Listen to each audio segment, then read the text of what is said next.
আঞ্চুদের বাচ্চারা একটাও ঢাকা সিটিতে তাদের বাচ্চাদেরকে রাখে না। সবগুলো ইউনাইটেড স্টেট, সবগুলো অস্ট্রেলিয়া, সবগুলো জার্মান, সবগুলো কানাডা, ফাকিং সবগুলো মানে বাংলাদেশের ট্যাক্সগুলো তোমরা নিচ্ছ। ওই যে কোথায় নিচ্ছ আমি বলে দিলাম, যে ড্রেনগুলো নোংরা হয়ে মশা সৃষ্টি হয়ে মানুষের ডেঙ্গু হয়ে মরে যাচ্ছে, এটাতে নিয়ে তো কোনো কথাতে বললা না। পাছা লাগালাগি করলেও তোমাদের দুজনের সন্তানকে ওই একই ইউনিভার্সিটিতেই ভর্তি করেছো এই জনগণের টাকায়, জনগণের ট্যাক্সের টাকায়। আমার মুখ দিয়ে কিছু বের হয়ে যাচ্ছিল, যেহেতু আমি তোমাদের বড় ভাই, একটু এটা ওটা মুখ দিয়ে বের হয়ে যেতেই পারে, ব্যাপার না। ছোট ভাইকে আমরা গালাগালি করি অনেক সময়। আমাকে 1.5 ঘন্টার জ্যামে ফেলাইছে এবং আমার 150 কিলোমিটারের জার্নির যে শরীরের ক্লান্তি ছিল তার থেকে বেশি ক্লান্তি আমি এখানে পেয়েছি রাজনৈতিক দলকে। আওয়ামী লীগ, বিএনপি, জামাত, শিবির, ছাত্রদল, ছাত্রলীগ, জাতীয় পার্টি, ইভেন একটা ওই যে পলিটিক্যাল পার্টি আছে না, আন্দালিব রহমান পার্থ, অলসো ওনাকেও আমি মেনশন করতেছি। মনে করো না এটা এই নোংরামি কি তোমাদের বাচ্চারা পায় না? এই জ্যাম কি তোমাদের বাচ্চাদের ইফেক্ট পড়ে না? তোমাদের বাবা মায়েদের ইফেক্ট পড়ে না? আর এই যে প্রবলেম, এই যে চিন্তা, এই যে চুরি, এগুলা কি তোমাদের চোখে পড়ে? অলসো এনসিপির কথা তো বলাই হয়নি। নয়া রাজনৈতিক বা পলিটিক্যাল পার্টি আসছিল বাংলাদেশের সাধারণ জনগণের কথা বলতে, সাধারণ জনগণের মতামত প্রকাশ করতে এবং সাধারণ জনগণের সাথে আন্দোলন করতে। বাট তুমি তো পলিটিক্যাল পার্টি গঠন করে নিলা, মানে স্বার্থলোভী তুমি। অবশ্যই এনসিপি, তুমি স্বার্থলোভী। ছোট্ট গল্প শোনাবো, সেটা সবাই মনোযোগ সহকারে শুনবেন আশা করি, কারণ গল্পটা সবার জীবনের সাথে জড়িয়ে আছে এবং সবাইকে ভালো লাগবে, কারণ বাস্তবতা তুলে ধরার চেষ্টা করছি আমি। তোমাকে আমি 2টা নামে ডাকি, একটা হলো ব্যস্তনগর আর একটা হলো বিরক্তিকর নগর। 2টা নামে ডাকার কারণ হলো, বিরক্তিকর নগরও যেই কারণে ডাকি, ব্যস্তনগরও সেই কারণেই ডাকি। তো আমি একটু ওই পাশটাতে যাই, এই পাশে কিছু ভালো লাগতেছে না আর কি, এই পাশটা আমাকে বেশি ভালো লাগে। এবং এটা এখন আমি আছি একটু উঁচু বিল্ডিংই বলা যায়, যেহেতু মাহমুদপুরের মোটামুটি প্রায় সকল এরিয়াগুলোই এখান থেকে দেখা যাচ্ছে। তো আমি একটু আপনাদেরকে দেখানোর চেষ্টা করি এবং একটা ছোট্ট গল্প শোনাবো, সেটা সবাই মনোযোগ সহকারে শুনবেন আশা করি, কারণ গল্পটা সবার জীবনের সাথে জড়িয়ে আছে এবং সবাইকে ভালো লাগবে, কারণ বাস্তবতা তুলে ধরার চেষ্টা করছি আমি। প্রথমতই বলতে চাই, ঢাকা শহর বাংলাদেশের এমন একটা সিটি যেখান থেকে বাংলাদেশের ম্যাক্সিমাম কার্যকলাপ পরিচালনা হয়। যেহেতু এটা ক্যাপিটাল সিটি, সেটা পলিটিক্যাল কার্যক্রম হোক, বিজনেস কার্যক্রম হোক বা আদার্স কার্যক্রম হোক, এখান থেকে কিন্তু মোটামুটি সবগুলোই পরিচালনা হয়। কিছু কিছু আরও সিটি আছে, চিটাগং, চট্টগ্রাম, একটাই সিটি যাই হোক, তো সেখান থেকেও বিজনেস অনেক কিছুই হয়, বাট ঢাকা একটা প্রাণকেন্দ্র।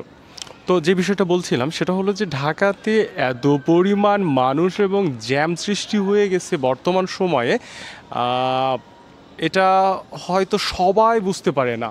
বিশেষ করে আমি ইঙ্গিত করতেছি তাদেরকে, রাজনৈতিক দলকে, আওয়ামী লীগ, বিএনপি, জামাত, শিবির, ছাত্রদল, ছাত্রলীগ, জাতীয় পার্টি, ইভেন একটা ওই যে পলিটিক্যাল পার্টি আছে না, আন্দালিব রহমান পার্থ, অলসো ওনাকেও আমি মেনশন করতেছি। সকল পলিটিক্যাল পার্টি এটা সেটা হ্যান ত্যান হাবি জাবি শুধু ভোটের সময় বোঝায় আর বলে ভোট দিতে, তাহলে তারা বাংলাদেশের শান্তি কায়েম করবে, বাংলাদেশের শান্তি স্থাপন করবে। ওকে, মানতেছি, করবে বা করার চেষ্টা করে, ঠিক আছে। বাট ঢাকা সিটিতে এতগুলো প্রবলেম, তারা ঢাকা সিটিতেই তো সবাই বসবাস করে, এই প্রবলেমগুলো কি তাদের চোখে পড়ে না? একদমই পড়ে না। না পড়ারও কিছু কারণ আছে। যারা একটু উচ্চবিত্তশীল রাজনৈতিকের পলিটিক্যাল পার্টির যারা একটু হাই বা আপার লেভেলে আছে, তারা কিন্তু এই ধরনের ভোগান্তিগুলোতে খুবই কম পড়ে। যেমন যে ভোগান্তি কথাটা আমি বলতে চাচ্ছি, প্রথম ভোগান্তি হলো জ্যাম। ঢাকা সিটি এখনও জ্যাম মুক্ত না। ঢাকা সিটিতে এখনও এত পরিমাণ জ্যাম হয়, যেটা যারা ভুক্তভোগী তারা ছাড়া দূর থেকে অন্য কোনো সিটির মানুষ সেটা অনুভবও করতে পারবে না। কারণ 10 মিনিট 20 মিনিট জ্যাম হলো স্বাভাবিক, যেমন গতকালকে আমি 150 কিলোমিটার প্লাস আর বাইক ড্রাইভ করেছি এবং যখনই আমি ঢাকা সিটির মুখে প্রবেশ করেছি প্রথমতই আমাকে 1.5 ঘন্টার জ্যামে ফেলাইছে এবং আমার 150 কিলোমিটারের জার্নির যে শরীরের ক্লান্তি ছিল তার থেকে বেশি ক্লান্তি আমি এখানে পেয়েছি এই 1.5 ঘন্টার জ্যামে। এবং 1.5 ঘন্টাতে আমি 10 ফিট রাস্তা চলতে পারি নাই, মনে হচ্ছে যে বাইক আমি রেখে যাই অথবা মাথাত করে নিয়ে যাই, আর ইচ্ছাই করছিল না যে বাইকে থাকতে, এমনটা পরিস্থিতি হয়েছিল। তো যে বিষয়টা আমি বলছি, অলসো এনসিপির কথা তো বলাই হয়নি। নয়া নয়া রাজনৈতিক বা পলিটিক্যাল পার্টি আসছিল বাংলাদেশের সাধারণ জনগণের কথা বলতে, সাধারণ জনগণের মতামত প্রকাশ করতে এবং সাধারণ জনগণের সাথে আন্দোলন করতে। বাট তুমি তো পলিটিক্যাল পার্টি গঠন করে নিলা, মানে স্বার্থলোভী তুমি। অবশ্যই এনসিপি তুমি স্বার্থলোভী, আদার্স পলিটিক্যাল পার্টি তো স্বার্থলোভী, তুমি কিন্তু তার বাইরে একটুও না। এবং মনে রেখো তুমি এটা, আমি হাফিজুর রহমান, রাজশাহীর হাফিজুর রহমান, রাজশাহী রিপ্রেজেন্ট করি আমি।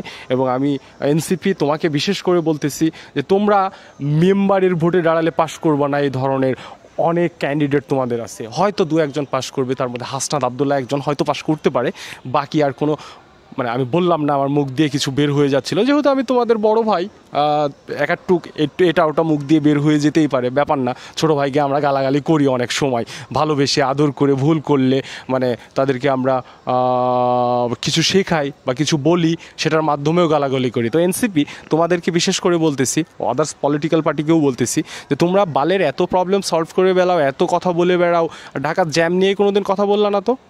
ঢাকাতে যে মানুষ এত ভোগান্তি করে জ্যামে, এটা নিয়ে তো কোনো কথা বললো না। ঢাকার যে ড্রেনগুলো নোংরা হয়ে মশা সৃষ্টি হয়ে মানুষের ডেঙ্গু হয়ে মরে যাচ্ছে, এটাতে নিয়ে তো কোনো কথাতে বললো না।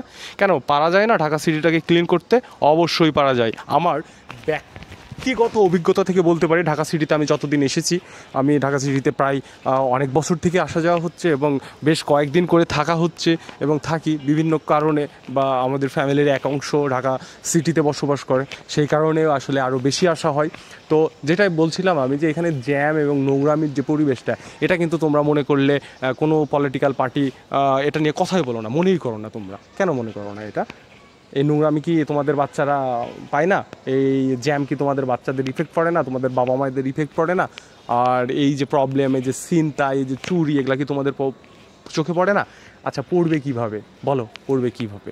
যারা পলিটিক্যাল পার্টি আপার লিডার, তাদের একটা বাচ্চাও ঢাকা সিটিতে থাকে না, বাঞ্চুদের বাচ্চারা একটাও ঢাকা সিটিতে তাদের বাচ্চাদেরকে রাখে না।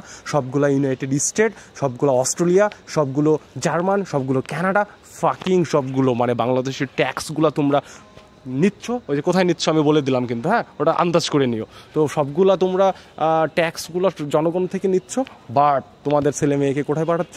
ইউনাইটেড স্টেট, এই জার্মান, অস্ট্রেলিয়া, কানাডা, এগুলোতে পড়াশোনা করতে পাঠাচ্ছ। মালয়েশিয়াতেও পাঠাও না তোমরা, মালয়েশিয়া তোমাদের কাছে হলো ছোট রাষ্ট্র। তোমরা হচ্ছে এই ধরনের ফ্রান্স, এই ধরনের রাষ্ট্রগুলোতে পাঠাও, সবাই জানে। হ্যাঁ, এবং বিশেষ করে অস্ট্রেলিয়াতে ম্যাক্সিমাম থাকে তোমাদের পোলাপান। এবং তোমরা বাংলাদেশে এক পলিটিক্যাল পার্টি আর এক পলিটিক্যাল পার্টির সাথে পাছা লাগালাগি করলেও তোমাদের দুজনের সন্তানকে ওই একই ইউনিভার্সিটিতেই ভর্তি করেছো, এই জনগণের টাকায়, জনগণের ট্যাক্সের টাকায়। বাঞ্চুদেরা রাজনীতি ছুদাও নাকি? জনগণের নাম করে রাজনীতি করে নিজের ছেলে মেয়েকে পাঠাও বাইরে, আর এই গরিবের ছেলে মেয়েকে, আমাদের মতো অসহায় ছেলে মেয়েকে, অসহায় পরিবারের ছেলে মেয়েকে তোমরা রাস্তায় নামায় দিয়ে গুলি করে মেরে ফেলছো তোমরা। তারপরে বিভিন্ন বোমা বাস্ট করে মেরে ফেলছো, বিভিন্ন ষড়যন্ত্র করে কেস পাতি করতেছো, বিভিন্নভাবে তাদের জীবনটা তোমরা ধ্বংস করে দিচ্ছ। কর্ম তো নাই ঢাকা সিটিতে, কর্ম আছে ঠিক আছে, বাট ওই পরিমাণ তো নাই যে পরিমাণ বেকারত্ব আছে। কত মাস্টার্স পাস ছেলে এখানে রিক্সা চলায়, বাঞ্চুর। তোমরা খবর রাখো, তোমরা কি করো? তোমরা হচ্ছে তোমাদের পোলাপানকে শুধু অস্ট্রেলিয়া পাঠানোর চেষ্টা করো, আমেরিকা, ইউনাইটেড স্টেট, এগুলাতে পাঠানোর চেষ্টা করো নাকি? এবং চেষ্টা করো কি, তোমরা তো পাঠাও তাই, যেগুলো মন্ত্রী এমপি আছে বিগত স্বাধীনতার পরে, আমি কোনো দলকে ইন্ডিকেট করছি না, স্বাধীনতার পরে যতগুলো দল এই বাংলাদেশে ক্ষমতাতে এসেছে, তুমি একটু লক্ষ্য করে দেখো, ইতিহাস ঘটো, ইতিহাস কখনো মিথ্যা বলে না। এখানে আওয়ামী লীগ, বিএনপি বা অন্য কোনো দল এখানে এসে আমার কমেন্টে কোনোভাবে যদি কোনো বাজে কোনো কমেন্ট করা হয়, পাছা একদম ভরে দেবো কিন্তু আমি। আওয়ামী লীগ, বিএনপি, এনসিপি এবং জাতীয় পার্টি এবং জাসদ, যেটাই হোক না কেন, আন্তালিব রহমান পার্থ হোক না কেন, যেটাই হোক না কেন, এখানে যদি কোনো ধরনের একটা কমেন্ট হয়, যে কমেন্টটা এখন আমাকে খারাপ লাগতেছে, তাহলে তোমাকে ওই কমেন্ট সহ একদম দিয়ে ভরে। কারণ আমি তোমাকে যেটা বলছি এটা শোনো, এটা জনগণের কথা বলছি আমি তোমাকে। আমি কোনো পলিটিক্যাল পার্টি না, আমি ফাকিং কোনো পলিটিক্যাল পার্টিকে বিশ্বাস করি না। আমি বিশ্বাস করি, এই অলসো আরেকটা পার্টির তো নামই নেওয়া হয়নি, আমরা ইসলামী রাষ্ট্র পরিচালনা করব, আমরা ইসলাম দিয়ে রাষ্ট্র পরিচালনা করব, আমরা যেটা করছি এটাই ইসলাম বলে। এই ভালো কথা বলেন আমি জানি, হয়তো বা আপনি ভালো মানুষ, আর একটা মানুষের আমি কালকে দেখলাম রাজশাহী ইউনিভার্সিটিতে গিয়েছে রাকসু নির্বাচনের জন্য। তো তোমরা ওটা তোমাদের ব্যাপার, যেটাই করো না কেন, কিন্তু তোমাদের কাছে অনুরোধ কি জানো, আমি মুসলিম, ইসলাম আমার ধর্ম এবং আমি মুসলিম পরিবারে জন্মগ্রহণ করেছি। আমার নবী হজরত মোহাম্মদ সাল্লাল্লাহু আলাইহি সাল্লাম এবং আমার রব একটাই, সেটা হলো আল্লাহ। আমি আর কাউকে বিশ্বাস করি না, আর কাউকে মানি না, এবং আল্লাহ আমাকে সংবিধান তৈরি করে দিয়েছে কোরআনের মাধ্যমে। তোমরা এটাকে বিকৃত করার মানে অধিকার কোথায় পেলা? তো ছিল, এখনও প্রকাশে এসেছে, বাট তারা যে বিকৃত করছে এটার প্রমাণ কতগুলো নেবা তোমরা? দেখো, ইসলাম যেটা বলে যেটাকে এক কখনোই না। ইসলাম প্রথমত গণতান্ত্রিক রাজনীতি, ইসলামে কোনো প্রথাই নেই। ইসলামের প্রথা কোনো গণতান্ত্রিক রাজনীতি হবে না, ইলেকশন হবে না, সিলেকশন হবে, এটা হলো ইসলামের প্রথা। তো প্রথমে তোমরা গণতন্ত্রে আসলা। আমি আর বলতে চাচ্ছি না, সকল পলিটিক্যাল পার্টিকে নিয়ে ধুলাম, তোমাদেরকে নিয়ে আর কিছু বলতে চাচ্ছি না, কারণ তোমাদের মধ্যে ভালো গুণ আছে, আমি বলছি না যে তোমাদের মধ্যে সব গুণগুলাই খারাপ।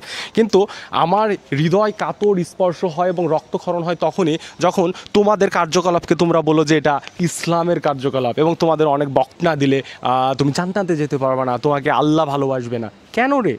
আল্লাহ কি বলেছে? এরকম তো কোনো কিছু আল্লাহ বলে নাই। আল্লাহ তো গণতন্ত্রই না। আল্লাহ কি বলেছে? কোরআন কি বলেছে? একটু ভালো করে রিসার্চ করে দেখো। কোরআন কখনো ইলেকশন বলে নাই, সিলেকশন বলেছে। এবং ইসলামের যে রাজনীতি আছে কয়েকশো বছর আগের, সেগুলো একটু লক্ষ্য করে দেখো। তুমি নবীর যুগের রাজনীতি তুমি লক্ষ্য করে দেখো, সেখানে কোনো ইলেকশন ছিল না, অলওয়েজ সিলেকশন ছিল, এবং সিলেকশনের মাধ্যমে সঠিক মানুষকে ইয়ে করা যায়, নির্বাচন বা নির্বাচিত করা যায় সিলেকশনের মাধ্যমে। আর তোমরা কি করতেছো? ওই যে হিন্দু মানুষদেরকে নিয়ে এসে তোমাদের মঞ্চে উঠাই দিচ্ছ, দিয়ে ভাই ভাই করে তোমরা বক্তব্য দিচ্ছ। আচ্ছা, তুমি একটা প্রশ্নের উত্তর দাও তো, মানুষ বা বিধর্মী কোনো মানুষ যদি, ওকে, এখন তুমি যদি দেশে ইসলামের আইন প্রতিষ্ঠিত করো, তাহলে সকল বিষয় কি তুমি বিধর্মীদেরকেও চাপিয়ে দিবা?